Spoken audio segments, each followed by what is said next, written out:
Hi, I'm Hazel. It's Saturday today, which makes it time to sit down and catch up on the WoW news of the week, what I have been up to, and answer some of your questions. This week was another one of those kind of mid-season light news weeks, but we do have a couple of things to look at. First of all, cross-realm trading has finally been re-enabled. This is a feature that was supposed to go live with patch 10.1.5, but then was disabled because apparently it made the realms real mad and unstable. It is finally, after multiple weeks of being offline, back. It still requires one-to-one trading, so it does not work for mailing. You cannot just mail yourself stuff to another realm, at least not with just the one account. It's been pitched as a way to share like raid consumables and gold within cross-realm instance groups. So if you have like a cross-realm raiding group, you can trade around your flasks and you can gamble with your gold and whatever else. But it's also being used for moving your gold across different realms in order to buy things from other realms' auction house or black market auction house. In spite of the fact that you cannot mail yourself gold, there are certainly some auction house snipers out there. A single player using two accounts can very easily trade themselves gold from another server because they can use the second account to make a character and then trade them directly. And even somebody without a second account can certainly do it with the assistance of a friend. So that might help pet or transmog collectors who are after a particularly rare item find what they're looking for. You could use a website like Orbos Exchange to find items across different servers. I am curious if they're ever going to let up on the mailing restriction as well, because when you can trade one-to-one, not allowing you to mail feels a little bit arbitrary. It sort of seems like the system as it is now is just kind of incentivizing players with a second account, because if you can accomplish the same thing with a friend, then what's the trouble with mail? And it could be a technical thing, or maybe they're just trying to, focus on the pitch being trade things with your cross-realm friends while gripping with them, and not so much move your gold to this dead realm to buy this thing really cheap on the BMA. Other things this week, we had some murmurings of data mining on the PTR indicating that they may be revamping Siege of Orgrimmar to come back as a time-walking raid. People are excited about that because it could mean the return of the Siege of Orgrimmar heirloom weapons becoming available again. Those heirloom weapons are heavily statted and have sockets, which makes them basically just better than your standard heirlooms within those slots, but they're not currently available to obtain, so that would be kind of cool if they came back. They also released a new charity pet promotion available until August 29th. You can purchase Sunny and Flurky to support Blue Check Ukraine. Sunny is a golden dog pet available for retail WoW, while Flurky is a baby murloc holding a sunflower that is for Wrath Classic.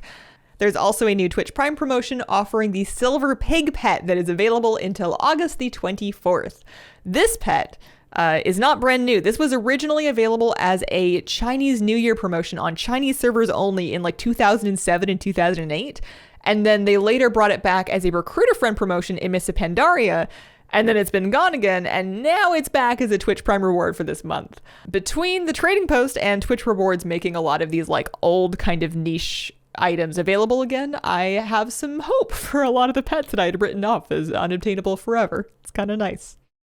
And then as far as what I've been up to this week, I have been transmog collecting. I think I mentioned it last week, but this is my favorite all the things game. You have all the things and you type /ATT random and then you select item and then you say, what am I doing next? And it gives you a thing to farm. And then you make it your life goal to get that thing. Sometimes you get other transmog along the way. It's great. I can stop anytime I want.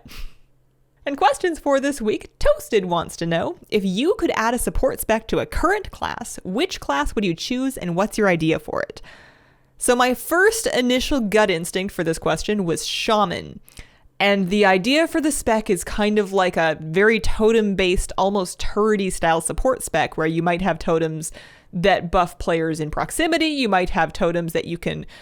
I mean, it sounds ridiculous, but what if you could just like run up behind someone and slap a totem like onto their backpack and it'll buff them for a while? Nope, that's a bad idea. This is why I'm not a game dev. But I feel like Shaman has a lot of thematic match with like buffing people with earth energy. And I think that totems and stationary buffs, I guess it kind of reminds you of Lightwell, which a lot of people didn't like, but I feel like a lot of the fun concerns around that could be worked around and you could come up with like a cool support spec that's based on that. Brayden wants to know, what are your thoughts on adding a story mode difficulty to raids where you can go in solo and experience the lore and bosses without the need for LFR? Maybe have it replace LFR, keep up the normal time gating so you only unlock 1 week every other week. I don't know, some people like LFR.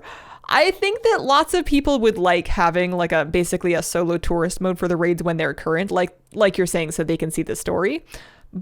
And it doesn't seem like it would hurt anybody, especially if it didn't drop any loot. So I don't think that I would be against it. But the flip side of it is that LFR as it stands right now is kind of supposed to be the accessible mode that you can use in order to see the story without needing to like have an organized guild or be available on a regular schedule. I will say, though, I don't have any skin in this particular game because I do see the raids regularly anyways with my normal group, and the story is also not like a big focus for me, so I would defer to the opinions of people that are more invested in it. And Remy and Silvar wants to know, with the Minari coming as a customization option, I feel like it makes less and less sense to have certain allied races be separate from their regular counterparts. What are your thoughts on this? I personally don't see why Lightforge should be their own thing if Minari are just a skin color option. I don't think that they would ever like retroactively combine races because they have like separate racials and stuff, but I do agree that it feels kind of funky now that we're able to have so many more options just on the base races. My personal take, and I don't know this for sure, but my feeling is that when they first started adding allied races, they did not have the tech to offer the level of customization on the character creation screen that we have today. So adding like Mag'har orcs or Darkharn dwarves was like this revolutionary thing that required them to add a separate race, and that's why they did it that way. Whereas nowadays, they can just kind of like take a sand troll color and stick it onto Darkspear trolls, and congratulations, you have sand trolls without them needing to make like new mounts and new heritage armor and new starting zones and all that stuff. I think the distinction between an allied race and just a new race has definitely been blurred a lot, especially when many allied races are more visually distinct, something like the Coltirans. The only thing that really sets them apart right now is that they start at level 10 instead of level 1.